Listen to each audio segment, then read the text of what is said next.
Welcome back to another episode of We Don't Know What to Watch, the podcast where two guys talk about random movies thanks to the almighty algorithm. All hail the algorithm!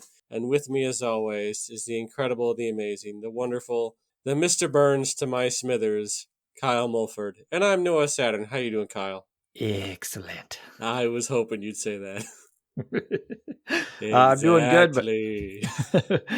but we missed recording 2 weeks ago, so I've watched a lot of movies since then, so we're We going to have. dive right So in. this is one of our mini episodes. We don't... What you watching? And Kyle certainly watched a lot. Here we go. Amazon Prime, I watched Eddie Izzard, Dressed to Kill. It's a stand-up comedy. It's about 2 hours long. It's just a stand-up comedy I recommend if you're a fan of Eddie Izzard. So it's just more of a stand-up performance as opposed to it's just a straight up stand-up Okay. stand-up routine. So then on Pluto TV, I watched A Fish Called Wanda from 1988 because this movie's great. Jamie Lee Michael Curtis Palin and the dog. the dog. Dogs die in this, but yet they make it funny. It's really funny. That is a trick to behold. Usually you hate when a dog dies in a movie. Mm-hmm. But anyway, Jamie Lee Curtis, John Cleese, Kevin Kline is great in this. There's they rob some jewels or something like that, and then hijinks ensue, and it's just a lot of good fun. So highly recommend. One of my favorite running gags is Kevin Kline consistently driving on the wrong side of the road, on the American side of the road. Exactly. Oh, it's so good. Okay, then on DVD, I had another rewatch, Seven from 1995, mm-hmm. or as it's called in, when you read it, Se7N. Oh, so Se7. Se7N. I love this movie. Yes, I know it's got Kevin Spacey in it, but this movie is it's so okay. He's only in it for like 10 minutes, and he dies. So that he does. Yeah. So, I call it the LA Confidential rule. He plays a bad guy and he dies. It's okay. So spoilers. No. Mm-hmm. What's in the box? Mm-hmm. If you don't know, then you should just go watch the movie because it's excellent. The McRib. The McRib is in the box. It is so happy the McRib is back. It is. It's just grease running out of the bottom of the box. Yes. Yeah. Oh, that's not McRib juice. Oh no. Most people know that movie, so I don't need to linger on it. Yep. David Fincher being David Fincher. Yes.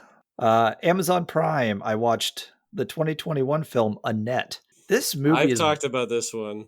You did. This movie is bizarre. I won't talk about it long since you talked about it on another podcast, and I've got a lot to talk about. The creepy puppet baby was weird. Some of the music I thought was okay, but like it felt very like I don't know if avant-garde is kind of the right word to use for this movie. Like, yeah, they tried to push the limits, and I would argue this film's more of a failed experiment, an interesting experiment, but a failed one. It was, because I don't think I really liked the movie, but it was such an interesting thing to watch. So I do with that what you will. I don't know. I'm not going to recommend the movie, but it's an interesting experiment. Let's just put it that way. I like the audience laughing in song. Yes. It's so weird. I don't even know how to describe that movie. It's so weird. Yeah, it's definitely, there's nothing quite like it. So I'm grateful for that. Yeah. Then on DVD, I rented from Netflix DVD, 1999 film All About My Mother. This was from, I believe it was Pedro Almodovar. How do you pronounce the last name? Almodovar? Yeah, that guy. Yes, that guy. A woman and her son go to like a play or whatever, and afterwards he gets hit by a car and killed. Not much of a spoiler because that's basically what the movie's about. She never told his father about him, and so she goes to find him to tell him. And then she becomes Batwoman, and she hates cars. Take vengeance on the cars. Yeah. And it was an interesting movie, like going back to her roots and stuff, and her friends she left behind. The father of her son is like a cross dresser or something. And it was an interesting movie. kind of a little character study type movie. Then on Blu-ray, I continued, which I haven't watched for a while, but my Bond with On Her Majesty's Secret Service from 1969. Ah, yes. The singular George Lazenby entry. Funny. That never happened to the other fellow. Yes. This one's interesting because this is like, I always forget this is one where it's like he's just falling in love the whole movie. It's so weird. And then he's like in this and this weird hilltop thing with an allergy study, and Blofeld is going to rule the world with, I don't know, some sort of allergy medicine. I don't know. Yeah. It's a bizarre one. It's good, but I love that this is the one movie where Bond, played by Lazenby, wears ruffled shirts the whole time too. Nice. Such a fashion icon, that Bond. How sexy. Manly. I decided to start rewatching some of those because, of course, No Time to Die is in theaters now. So yeah, I still need to go see it. And then on Netflix, I watched the 2019 film Official Secrets with Keira Knightley. This is one that must have just came and went, and I don't know how I found out about this one. I must have saw a trailer somewhere or something, but it was kind of good. It was about someone who worked for this British, I don't remember what it was called, the where she worked, but they kind of read messages going to different like government places in different countries. And, like an NSA, CIA sort of deal. Yeah, over the British version, and she gets a email that basically was the U.S. saying to Britain, "Hey, we want you to lie about stuff to get, to get the, or no, they wanted to blackmail everyone in the United Nations to vote for a war with Afghanistan." And this is when Bush was president after 9/11. And she's like, I actually have a conscience. I can't sit on this, with that job, you're not supposed to, no matter how bad it is, you're not supposed to, it's against the Official Secrets Act to say anything, but she got it out to the newspapers though. So it was a good movie. I liked it. And that's on Netflix. She took off her mask and her real name was Edward Snowden. Yes. And Keira Knightley was really good in that. So, like I said, that's on Netflix. I'd recommend it. Also on Netflix, I introduced my 9-year-old to this, and my wife watched too, Mystery Men from 1999. Nice. I still haven't seen it, but. Oh, you haven't seen this one? Just a misfit group of ragtag group of misfit heroes, and Ben Stiller and William H. Macy and Keenan and Paul Rubens. Isn't Hank Azaria there too? Yes, Hank Azaria as the Blue Raja. Which one is the one where like you can turn invisible but only when no one is looking? That's I said Keenan. It was Kel Mitchell from Keenan and Kel Show. And then Janeed Garofalo as the bowler. There's one superhero played by Greg Kinnear in Champion City or whatever. And he gets kidnapped by Jeffrey Rush playing the bad guy. It's a play on Frankenstein, or maybe it actually is Frankenstein. I can't remember. But anyway, he gets kidnapped, and so these others have to go and rescue him. And, they're not real heroes, but they have a couple of interesting powers and stuff. It's such a funny movie. I highly recommend. Nice. Peacock TV, I watched 1989's Shocker from Wes Craven. And starring Peter Berg. Yes, that director of such movies like Lone Survivor and Deepwater Horizon. Or whatever Mark Wahlberg is doing next. Yes. Patriots Day. This one, like, such a weird movie, and the effects didn't hold up real well. This is another bizarre movie. I enjoyed it, but I don't know how much I can recommend it. Peter Berg plays this high schooler who has these dreams when he goes to sleep about this killer. And then it turns out that that's actually happening. He's actually dreaming about the guy killing people as he's killing them. So then he knows where all these bodies are or whatever. But he doesn't kill you in your dreams? No. Well, okay. and then they catch the guy and they put him to the electric chair, and then he survives into, I don't know, whatever. he survives and like jumps bodies and stuff like that. So then it turns into like a Fallen situation. I don't know. And he's chasing after him, and it's so bizarre. Like I enjoyed watching it, but like the effects, like I said, the effects don't hold up real well. But it was interesting. On Canopy TV, I watched a 2018 film called Summer of '84. I really dug this one. This is about a group of kids in the summer of '84. My goodness. There's a kidnapper on the loose, and they get the idea that one of the kids gets the idea that it's his neighbor who's also a cop. And I like this one. It's from the same directors who did Turbo Kid, if you've seen that. I have not. I really like this and Turbo Kid. I enjoyed both of these movies because they don't do those movies where it's like set in the 80s, but really nostalgic, like Stranger Things, where it's like, remember this from the 80s? Remember this from the 80s? Remember, they actually set movies and you watch it and go, oh, I feel like this was actually just made in the 80s. So they get the feel down instead of just doing the whole, remember this? They don't do the Ready Player One. No, yeah, it's definitely not Ready Player One. So that's on Canopy, and I'd really recommend that. Then 4 movies I'm going to group together. I've got a DVD collection. I'm about halfway through. I watched Leprechaun 1, 2, 3, and Leprechaun 4 in space. You said it wrong. It's in space. Space leprechauns. 1, 2, and 3, not great movies, but they're enjoyable. They have. The funny thing I found about this series is I've only seen number 1 before I started watching this, and none of the movies have anything to do with each other than Warwick Davis plays the leprechaun. It's a completely different story, completely different characters in every one of them, and all 4 of him, he dies at the end. Nice. So the 1, 2, and 3 were enjoyable. Number 4, In Space. Man, the effects were like a bad mid-90s like computer game. It was nigh unwatchable. Nice. So we'll see if I can make it through the rest of the series. There's 2 more in the Warwick Davis series, and then they did 2 newer ones recently with a different actor. Okay.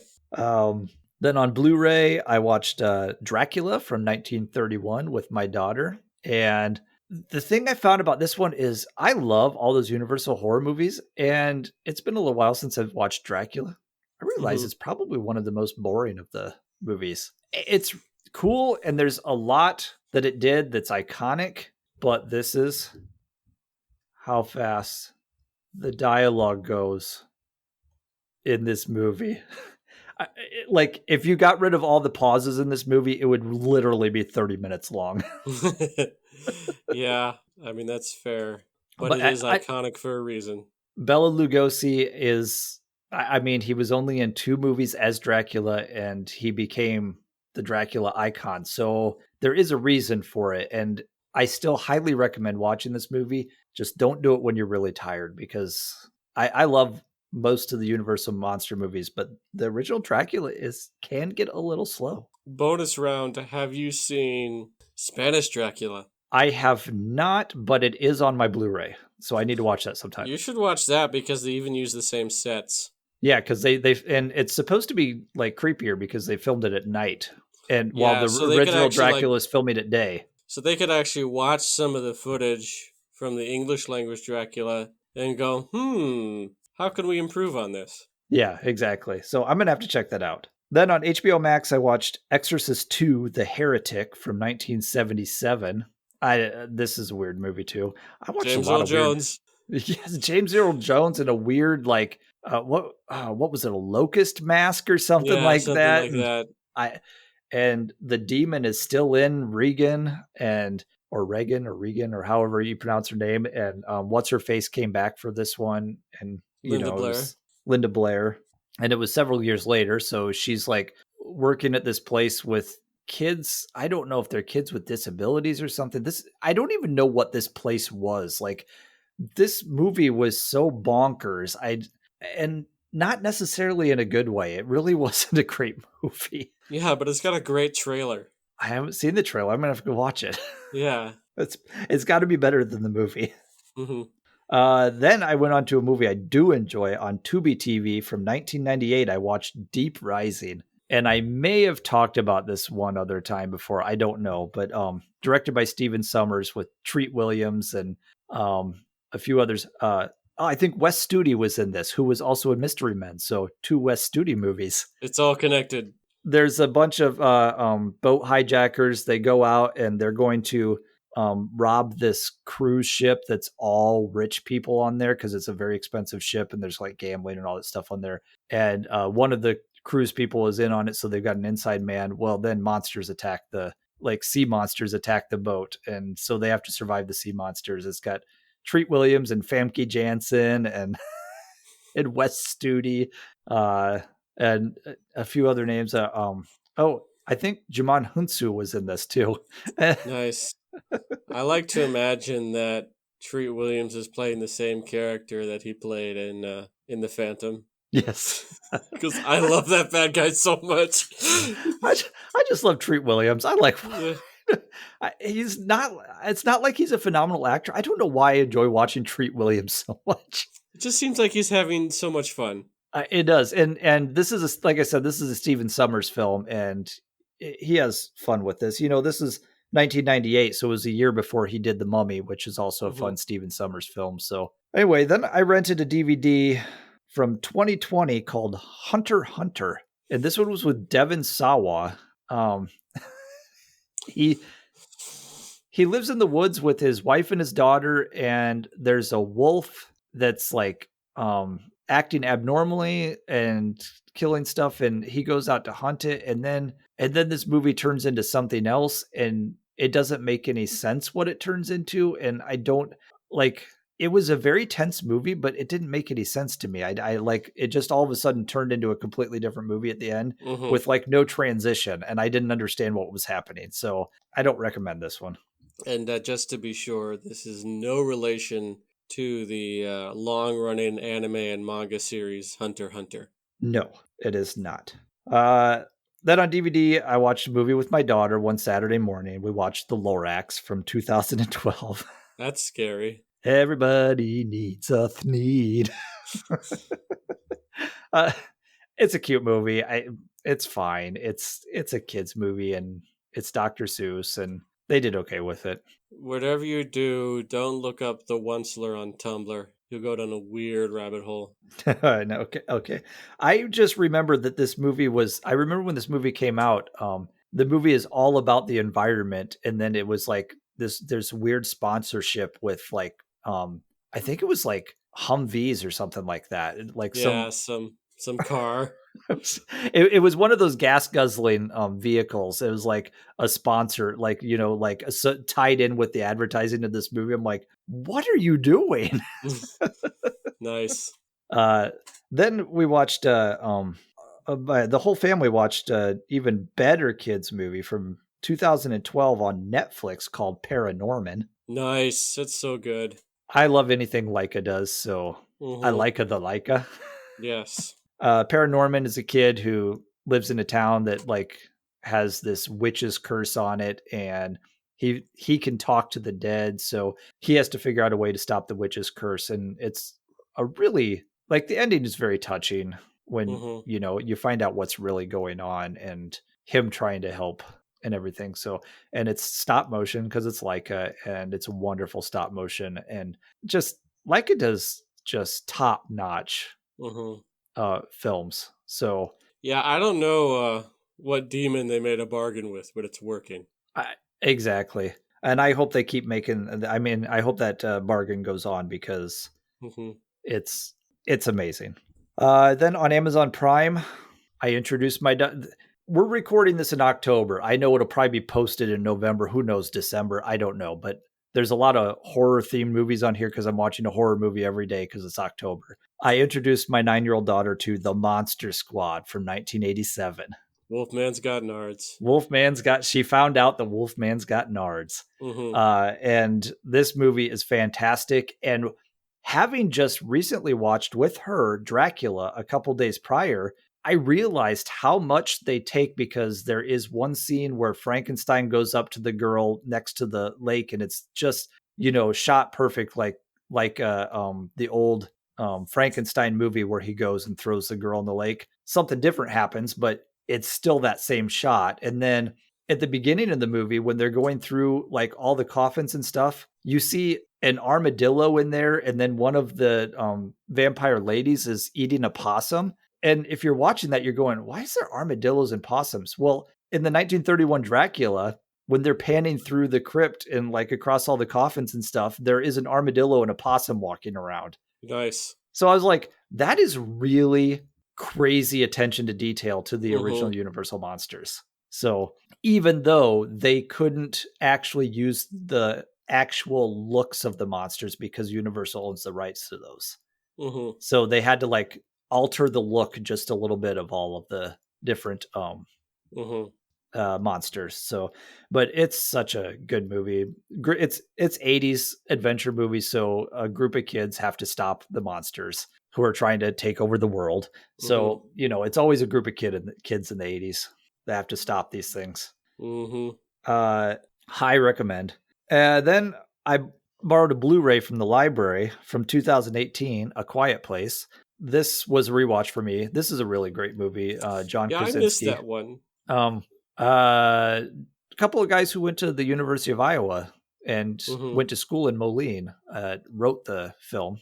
I believe they're the ones who wrote it, and then Krasinski got it and directed it and starred in it. And basically, the world's been devastated by a bunch of aliens who attack whenever they hear a sound. So this family with a deaf daughter are just kind of trying to be quiet and live their life, and then chaos ensues because, you know, there's monsters around. And it's really cool. And I borrowed the Blu-ray because I wanted to test out.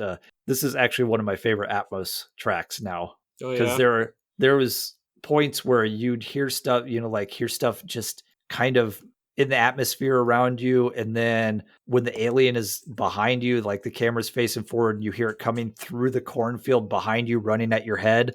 And then there's one point where they go into a basement and cover up. And then with the Atmos like height speakers, you hear in all four corners, like just aliens rummaging around. And it sounds like they're upstairs in your room.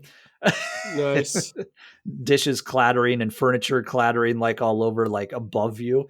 It was a really great Atmos track for anybody who has an Atmos surround system. Another rewatch, again, probably talked about this before. I watched on Blu-ray, Dr. Sleep from 2019.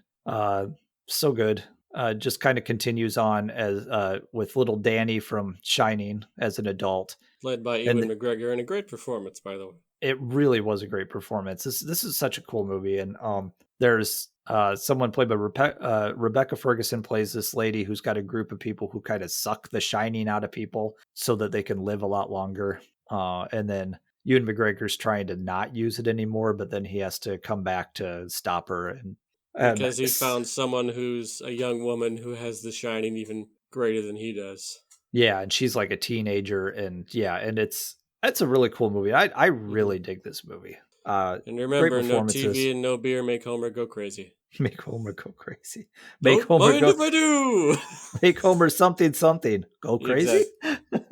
Then on Blu-ray again, I watched a 2018 film, Overlord. This was another rewatch for me. This was a J.J. Abrams produced movie, not directed, but produced, a bad robot movie. But I think this one was overlooked. This one has Wyatt Russell in it, and it's set in World War II, and there's a group of American paratroopers going into France to knock out a tower, and they find experiments that Nazis are doing underground where they're like trying to make a super Nazi. And, you know, it's kind of a horror type movie. So that's why I watched it this month. But because they're injecting this stuff into people after they're dead and seeing how it works on them, and they come back to life and all this stuff. And it's crazy. And it's a really cool movie. I like this a lot. It's pretty gory too, in a good way. Yeah. Have you seen this one? I have. Yeah. I don't think this one gets talked about enough, and I think people should go out and watch it. So that's another recommend. Yeah. Now if we could just get a Creature Commandos movie. Creature Commandos. Creature Commandos is an old DC comic where it was basically like a bunch of a bunch of monsters are like an elite group of force, and they just kind of point them at Nazis and they do stuff. Got the Okay, I kind of vampire, they remember. got They the sounded werewolf, they got a familiar. mummy. Yeah, it's basically what if the Universal monsters fought in World War II. Nice. Speaking of Universal Monsters, on Blu-ray again, it was family movie night and it's October, so we watched Abbott and Costello Meet the Mummy. That was my 9-year-old's choice. Mm-hmm. And you know what? I think of all movies between the two of us, we have talked about the Abbott and Costello Meet the Monster movies more than any other movies ever. So I don't think people know that I have talked about this one previously. If people listen to us, they know we love these movies. So, and then this was the year I introduced my daughter to another horror classic, The Thing from 1982. Woof. It's a tough one for a 9-year-old. It's tough for me. She did it. She said it was scary, but she liked it. I was like, well, it's supposed to be scary, so that works. But she dug it. I was so happy that she liked it because it's one of the best horror. I introduced her to The Blob from 1988 last year, and then this year The Thing. So she has now watched 2 of my all-time favorite horror movies. Nice. Everybody knows The Thing. I don't need to talk anymore about this wonderful movie. Moving on. I watched on Amazon Prime Invasion of the Body Snatchers from 1956 with Kevin McCarthy. Nice. It's been a minute since I've seen this movie. And this one holds up. It's still really solid. I really, really liked this 50s version of Invasion of the Body Snatchers. A lot of people talk about the Donald Sutherland one, which I need to rewatch. That's streaming as well, so I'm gonna have to watch that rewatch. That one has Jeff Goldblum. Yes, but man, did I dig this movie! And I highly recommend it. They're still freaky. They are, and this is a very tense movie, and so good. I think most people know the premise of this movie, so if you've seen the remake and you're interested, or if you haven't seen either one of them, you're interested. This one holds up really well. On Tubi TV, I watched from 1976, Alice Sweet Alice, aka Communion, aka Holy Terror. This one, I don't know about this one. I talked about this one, or I saw it recently. I don't know if you have talked about it. Maybe you have. I did watch it. Yeah. Okay. This one might be one of the very early appearances by Brooke Shields. She plays the younger sister who gets killed at Communion. I mean, it's a spoiler, but it's at the beginning of the movie that she gets killed. But then it's this whole thing trying to figure out who killed her, and they think that her older sister Alice did it because her older sister Alice is just this weird, creepy girl. And the cinematography left something to be desired. It was very 70s looking, a lot of religious iconography in there, and some of the shots just didn't look that great. But don't forget the creepy landlord. Yeah, yes, that guy was. I didn't understand that whole subplot. Like, why did we need this creepy pedophile-ish landlord guy? I didn't get it. I'd watch this one as more of a just a curiosity piece, more than recommending because it's good. It's interesting. It is interesting. I watched a lot of movies that I'm just going to say are interesting, and I'm not mad that I watched them. I'm not disappointed or anything, but they were just kind of interesting, and I don't know whether I recommend them or not. And this is one of those. Moving on to one I do recommend, though, 1959's A Bucket of Blood. I watched this on Amazon Prime. This is a Roger Corman movie starring Dick Miller. That guy, Dick Miller. He's actually starring in it? Yes, he is the star in this movie. This movie is about like an hour and 10 minutes long. Okay. And he plays this waiter who's kind of dim-witted. He's a waiter in a beatnik bar. So you got a bunch of hipster, like, beat poets and artists and stuff. And he's the waiter there, and he wants to be an artist too. And he accidentally stabs a cat because he's trying to get it out of a wall with a knife, and the knife just goes into the cat instead. So then he covers it. So he covers it, and he had just recently picked up a big block of clay to make a statue, And so he covers the cat so it's completely detailed like sculpture, and he takes it in. They're like, ooh, this is great. So then they're like, can you do more of this stuff? He's like, okay. And then he starts killing people and covering them in clay and making So this statues. is like a bargain basement version of House of Wax? Yeah, I guess. You know what? This was really bizarre. I really liked this one. It was so much fun. It was such a weird movie. And this one I'm actually going to recommend because I actually enjoyed this one. Mm-hmm. And then the final movie that I watched these last few weeks on Pluto TV, I watched Christine from 1983, John Carpenter. Nice. I hadn't seen this one in years and didn't remember much about it. And I saw someone online, Red Letter Media was recently ranked all the John Carpenter movies, and the two guys who were ranking them had this at the top of both of their lists. I was like, I need to rewatch that. Yeah, that's really solid. It really is. It's more of a slow burn than I remembered it being. But basically, there's an evil car, and this nerdy kid in high school buys it for like $250, and then it kind of takes control of him, and he becomes cooler, but he also becomes an asshat. And then the car starts killing people and whatnot, and it's really he doesn't like. Yeah, people he doesn't like, and people who stand between him and the car. So the car acts like a jealous girlfriend. So I mean, there's a reason it has a female's name in this movie, because it acts like a jealous girlfriend, really. Yep. But this is a good movie. So, and that's streaming on Pluto right now. And it's a Stephen King movie, so you know what that means. Bullies are out to kill. What's that? Bullies are trying to kill you. Yeah, yes. I thought you were going for it's a Stephen adapted from Stephen King, so Stephen King hated the movie. No, he says most of them. He likes most of them.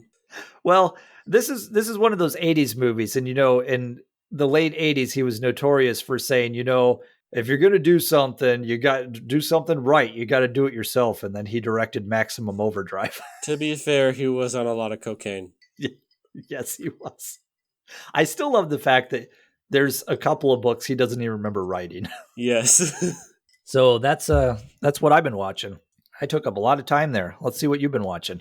Okay, I'll go through them as fast as I can. Number 1, Bloodshot, with the Vin Diesel movie based on the Valiant comic. Nice. I want to see this one. It looks so stupid fun. It is dumb, and it has a bit more of a plot than it should. But overall, it's fine. It does. His skin turns white except for the red part, and he shoots people, and it's what you expect. And Guy Pearce is in it, so he's playing the bad guy. Nice. So I guess he was trying to do something other than maybe maybe he just had like maybe he had like a few months open in his schedule between Fast and Furious movies or something. He must have.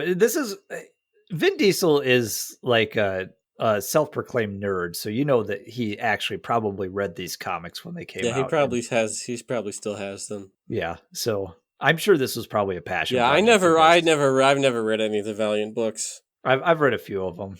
Mm-hmm. You were there when they first started. I was in there the when 90s. They first started. That and Image Comics. I read I might still have a lot of issue number 1s from Image Comics. Oh yeah, Youngblood number 1. That's gonna put your kids through college, right? Right. I do have the Max number like 1 through 5 or something like that. Nice. Except the Max is good. I liked that comic. It was cool. Mm-hmm. Next, I watch Best in Show. It's a Christopher Guest movie, so mockumentary style, and this one all about a competitive dog show. I love this one.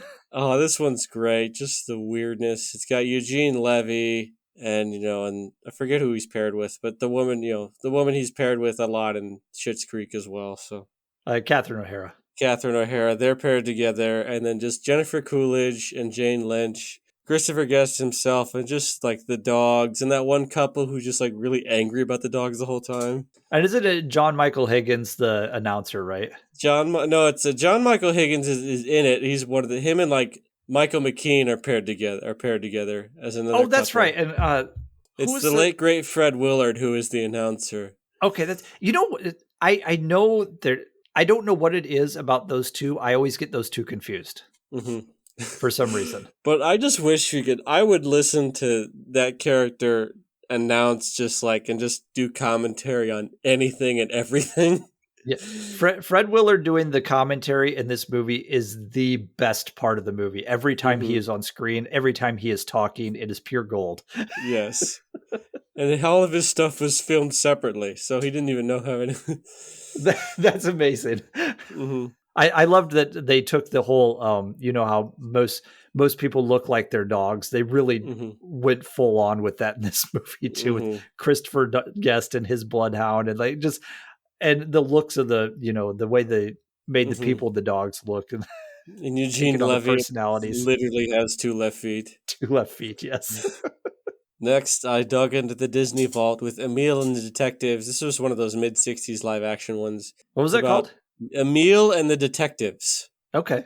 So it's like a little boy who's going to see someone. He's got money. Then his money gets stolen by a pickpocket. So then he enlists like a help of another boy. So then he's got like this boy gang of detectives. Things like the Baker Street Irregulars, you know. Boy gang detectives. And then they follow these guys. And it turns out that they end up in like this jewelry robbery heist. Nice. And they try and work together. It's really fun. Overall, pretty solid. I recommend it as a nice family movie. Yeah, every once in a while you find some gold in the Disney vault you hadn't heard of. Yeah, for sure. Next, I watched Artemis Fowl, which is the opposite of gold in the Disney vault. I've heard so many bad things about this. Okay, so this based off of the fantasy book. It's like a fantasy book, but it's also a weird heist book. I really enjoyed I read the first 5 books growing up, and I really enjoyed those books. But I guess I was waiting for this movie to come out, and then it just came out, and you can tell, like, something must have happened in post-production because they cut out, like, metric tons of this movie. Oh. So there's only, like, an hour and, like, 40 minutes, so you know there's chunks of it missing somewhere. Yeah, the Disney series I'm reading the books of Percy Jackson. I'm almost done with book 4, so I've got one more book in the original series. And that one only made 2 movies, but I think I'm going to try and watch those. But I think those were Disney as well. Yeah, all I know is those movies aren't good, but apparently the musical version of The Lightning Thief was the first Percy Jackson book. I really like the books. Yeah, they're solid. And so, yeah, Artemis Fowl, not good. Not worth it? Disappointment. If you like the book, stay away. But if you haven't, but it does have Josh Gad as a dwarf, but like he's the same height, so he's just an extra tall dwarf. Okay. Yeah, and also it's got some nice nightmare fuel. Whenever he tries to like eat something, he's like his jaw dislocates and it gets really big and kind of scary. It's like, that's awesome. Yeah, don't watch this right before bed because it's like, oh no. Anyway, next I watched Hellbound, which was a super, super low budget noir, but it was a lot of fun. And this was about a group of people who they were trying to steal like military morphine post-World War II, stuff that they would give to soldiers and now it's just surplus. Okay. And naturally, since it's a noir film, you know, it goes well. Everything is perfectly fine. Man, you're watching a lot of noir films that things go well. Yeah, I know. Right now, everything goes poorly. It's kind of fascinating. For a super low-budget film, it really works. Next, I watched Urban Legend from sometime in the 90s. Oh, I remember this one. I think I saw this in the theater. Yeah, it's still pretty solid. Is it? Does it hold up? Yeah, it holds up. And I also just like some of the weird background stuff, and also just like how they have Robert Englund playing a professor at this college. Oh, that's right. Yeah, I think seeing this in the theater was the only time I've ever seen this movie, and I remember having fun with it, but I didn't remember much about it. So I definitely recommend it. It got a nice Scream Factory re-release. So I love Scream Factory Blu-rays. Yeah, Scream Factory, Shout Factory, they do their work. Yeah, they do, and they put so many extras on there, and they really pay attention to the detail with the audio and the visual of the movie, and they're great when they put out Blu-rays. Yeah. So the basic premise is that at this college, people are dying, and it's according to like these urban legends. So, you know, there's someone in the back of the car, or like, you know, there's a hook on the car handle. Yeah. You know, pop rocks and soda, that sort of thing. Calls coming from inside the house. Pop rocks and soda. Love it. Yeah. And it's great. And there's some good kills. And it's a nice sort of surprise mystery killer. And I like the costume because it's just like a big parka with like, a big furry parka, almost like Kenny from South Park, except you can't see the face. Yeah, so it'd be funny if like someone put lines of Kenny underneath it. That'd be great. After Oh, being killed so many I, times, Kenny is timely taking his revenge. I'd watch that movie. Mm-hmm. Yeah, check it out, Urban Legends. Then I went to the theater and I saw Venom: Let There Be Carnage. Okay. I've heard bad things, but I heard bad things about the original, the first one, and I had a fun time with it. So I'm still Well, if looking you're forward to this one. expecting, yeah, don't keep your expectations too high. It's got more Venom and Eddie Brock hijinks, and then also they just like it's almost like they just speed through the plot, and then with Woody Harrelson as Cletus Cassidy, so then Cletus bites Venom / Eddie, and then gets infected with his own symbiote named Carnage, and then they have to fight. And then I have watched the end credits scene. Yes, and the end credit scene where they accidentally go to the Marvel Universe, the MCU. Dun dun dun. Oh no, Venom's gonna be in the Marvel Universe. Spoilers. And I do like how Eddie Brock in the movie works for the Daily Bugle. Yeah, I know the first one was dumb, but I enjoyed it. Yeah, and this is also dumb, and they get as much as they can out of that PG-13 rating with a character like Carnage who kills so many people. And really, Carnage is one of those where it's like, don't do R just for R's sake, but Carnage is one of those where it should be an R-rated movie. Yeah, and I'm sure you remember Carnage and Venom when they were super popular in the comics back in the 90s. Oh, I remember that.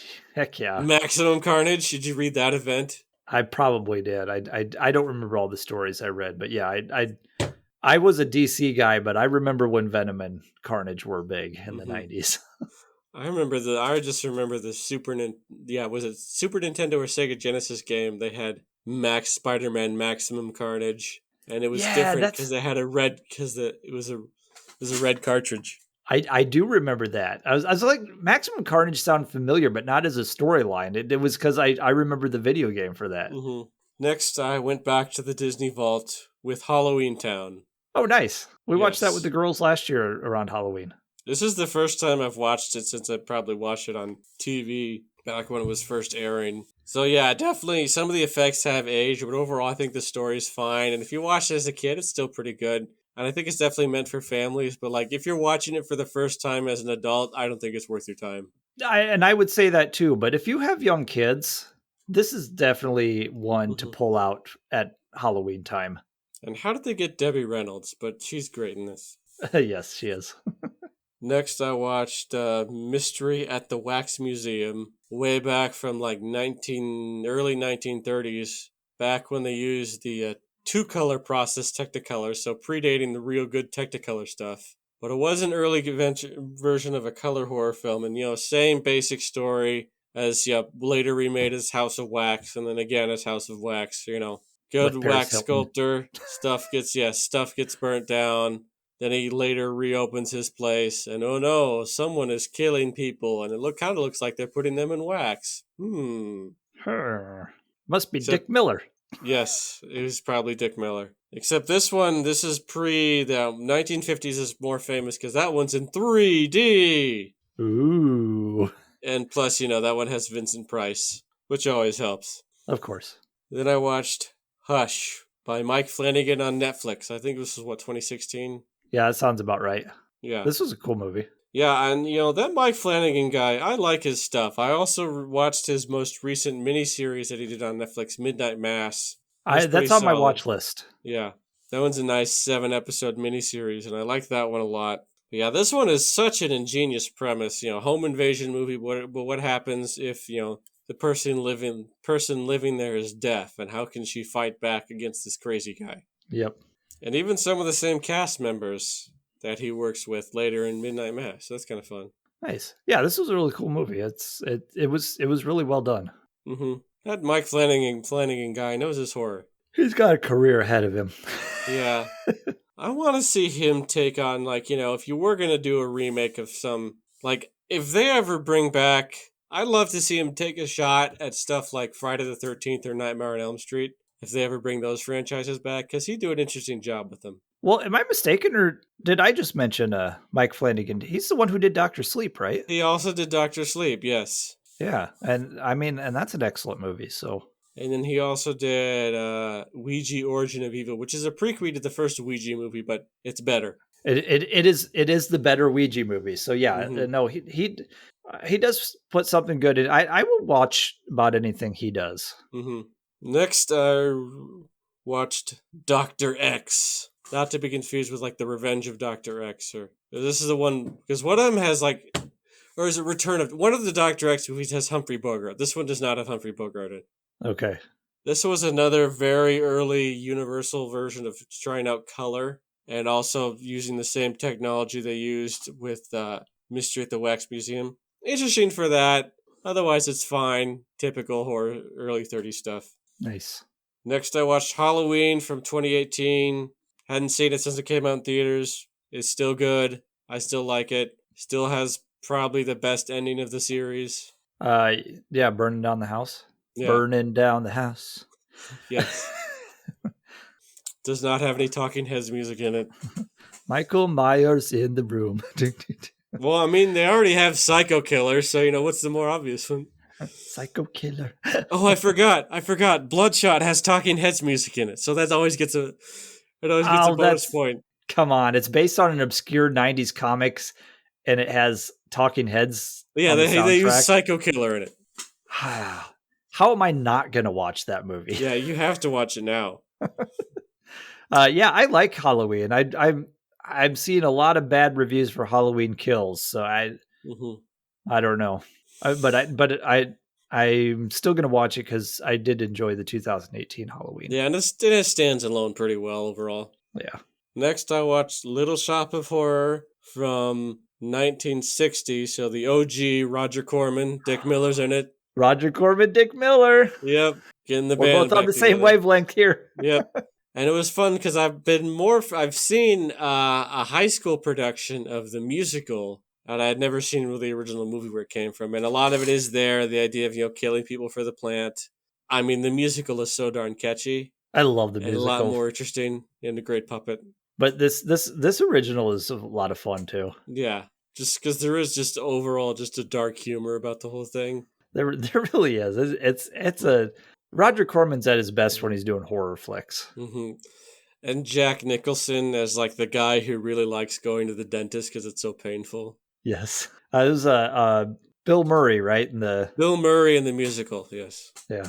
Next, I watched An American in Paris with Gene Kelly, and so Gene Kelly musical. He dances in Paris because he's a painter. He's American. Great dancing, and he was an incredible dancer, and it's even like a mediocre Gene Kelly musical is still pretty good. So like Xanadu. No, Xanadu. Was that Gene Kelly? Yeah, he was in Xanadu. Yes, that was Gene Kelly. That was his last movie. Yes. And he still choreographed his own dancing. That movie's something to behold. Mm-hmm. I haven't seen American in Paris in a long time, so yes, I mean Gene Kelly dances, so good stuff. Yep. Mm-hmm. Next, I watched Dolomite. I've been meaning to watch this ever since I watched My Name is Dolomite, and I haven't gotten around to it yet. It's great because it's just like, because there's a formula to this movie, because it's based off of the character as a stand-up character created by Rudy Ray Moore, and so it kind of alternates between three versions. There's like action mode where he's like fighting guys, punching guys, even if like he punches someone, even though like his fist is still like visibly 3 feet away from the guy. Fix your camera angles, Rudy Ray Moore. Hey, he's doing. Hey, it was cheap. He made it. It was independent stuff. And then he's got like comedy mode where he does like some of his comedy poetry thing that his character would do. And then there's like sexy time ladies because he also has like a girl gang that he's friends with that are all nice. Like are really good at kung fu. I need to watch this one. Mm-hmm. I need to watch it back to back with My Name is Dolomite. Mm-hmm. That would actually probably enrich the experience. I think so. Watch My Name is Dolomite first. Yeah. Then I watched Human Desire, Another Noir, Another Day. I don't remember much about this one. It was a while ago. Was it a private detective who had some human desire for the for the femme fatale that walks in his door. Probably. Actually, no. But next I watch a Match Made in Heaven. I mean, these two things go together like peanut butter and chocolate and just, ice cream and more ice cream or like, hot cocoa in the winter. Muppet Haunted Mansion. A perfect combination. Oh, this good? Yeah, on Disney Plus. Yes. So Gonzo and Pepe the Prawn are trying to have to stay all night in the Haunted Mansion and then try not to get scared by any of the 999 happy haunts. And if you've been on the ride or if you're a fan of the ride, there's lots of great gags for the friend, but also the gags stand alone on there pretty well. And it's the Muppets up to their usual weirdness with some great guest stars as well and some fun, goofy songs. Oh, good. I've seen the trailers for this. I was like, that looks kind of fun. I love the Muppets. Is it better than the Eddie Murphy movie? I would think so. And it's short of 2. It's only an hour. Oh, okay. Mm-hmm. I'll have to watch this with the girls sometime. Although I do have a soft spot for the Eddie Murphy movie. I haven't actually even seen it. Yeah. Next, I watched Truck Turner. This is another 70s style blaxploitation. So this one has probably more of a budget than Dolomite did, starring Isaac Hayes, who also did the music, where he plays like a cop. And now he was like going after bad guys. He kills a bad guy. Now the bad guy's like girlfriend, who also is like is the madam of a brothel, sends people to go after him. It's got a solid cast. It's got, Isaac Hayes is the star. Yaphet Kotto is one of the bad guys going after him. And then Nichelle Nichols as the evil woman brothel owner. Nice. And she swears a bunch, so it's weird. So what are you doing, this mother effer, stuff that I'm sure Quentin Tarantino would have enjoyed. Right. Mm-hmm. This is one of those that I haven't watched yet, but it's when people talk about good blaxploitation movies from the 70s, this is always one that turns up. Mm-hmm. That Truck Turner's up. Yes. Truck Turner would be a great double feature with Shaft. Nice. Mm-hmm. Yeah. Next, I watched Barbie, Fairytopia, Mermaidia. Did you ever watch these Barbie movies? I don't know of this one in particular, but I've watched some Barbie movies because my daughter loves Barbie. So yeah, so this one is Fairytopia Barbie, so it's technically its own little spin-off series. Where, I think my daughter has a fairy Barbie book that she had when she was younger. So in this one, she has to go to Mermaid Land, Mermaidia, to save her friend, because otherwise the bad guys are going to try and poison the ocean unless they get this magic fruit to take to the evil witch or whatever. Nice. And she's got a fun, cute animal sidekick who talks named Bibble. And now, is there a reason I have to ask, is there a reason you're watching a Barbie movie? My girlfriend said she watched these a lot when she was younger, so she wanted to watch them, and I did too, because if I like it or not, at least I can talk about it on the podcast. There you go. It's fine. It's not great. The animation it was budget animation from the mid 2000s, so it's, hasn't aged super well, but it looks like a nice mid-tier PlayStation 2 game. Nice. I will say though, there's a lot of, I've seen some Barbie movies because like I said, my daughter's into Barbie. There is a show that I will tell people called Barbie Life in the Dream House. That show legitimately makes me laugh. Nice. That's a show that I watched. My daughter watched a lot of, and I would catch myself just sitting there with her watching episode after episode, just cracking up. Just like, what is this? It is so bizarre, but it's funny. And now, after that, I watched Halloween Kills a day later. Halloween Kills Barbie. Yes. Barbie Fairytopia Halloween Kills. How was it? Did it kill? Yes, I enjoyed it. It definitely feels a lot like the original Halloween 2, where it picks up right afterwards. Nice. And even at the point where Donald Pleasance was screaming, "He's evil!" Well, actually, they did have a flashback scene with Donald Pleasance in it, so. Nice.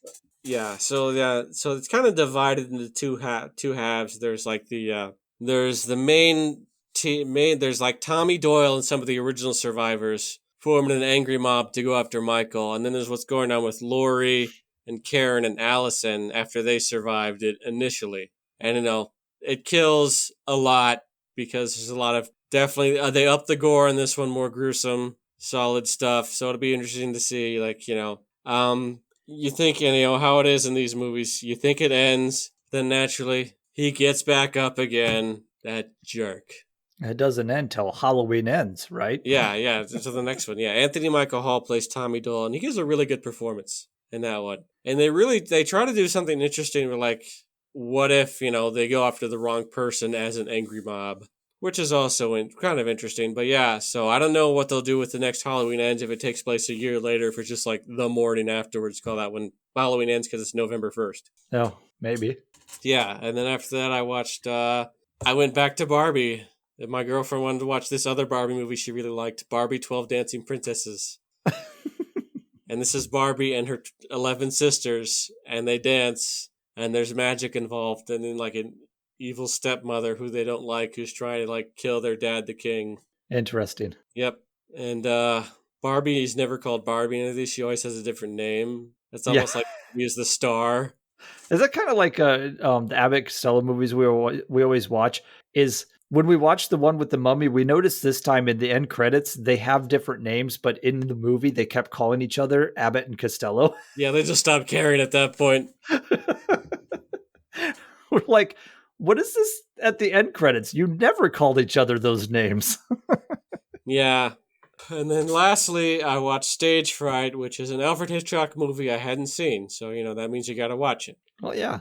And then this one is where Jane Wyman is the star with Marlene Dietrich as well, where like a man kind of opens his apartment door, then his girlfriend comes in covered in blood. She says, "I killed someone, you need to help me bury him." So that becomes a man on the run thing, where the man on the run then runs to Jane Wyman, who's like his ex-girlfriend. So then she's the one who has to play detective to try and figure out what's really going on. Cool. Yeah, solid black and white. So this is kind of right before his 50s foursome, I guess. All right. Yeah, right before his hot streak, which then led all the way up to Psycho. I think his whole career was his hot streak if you really actually watched them. To be fair, even a lesser Hitchcock is still interesting. It's still pretty good. Yes. And so that's all my movies. So that was a lot. All right. Well, yeah, we've gone pretty long, so we'll do the quick. That's what we've been watching. Comment below. Let us know what you've been watching. And follow us on Twitter. I'm at AwesomeKM. And I'm at Noah_Saturn, and it's spelled SATERN. And we're on Instagram at We Don't Know What to Watch. And you can email us, we don't know to watch at gmail.com. And before we go, what's on next on your docket? Well, there's a Universal Monsters collection that's on Criterion, so I'll probably work through some of those, including Spanish Dracula, so I'll probably watch that one. Very nice. Dune, as we record this, just came out tonight, so I'm going to watch that on HBO Max. Get spicy. Is Posh Spice there and Baby Spice? Yes. Is that the real Spice World? All right. Till next time, keep watching. All right. Bye-bye.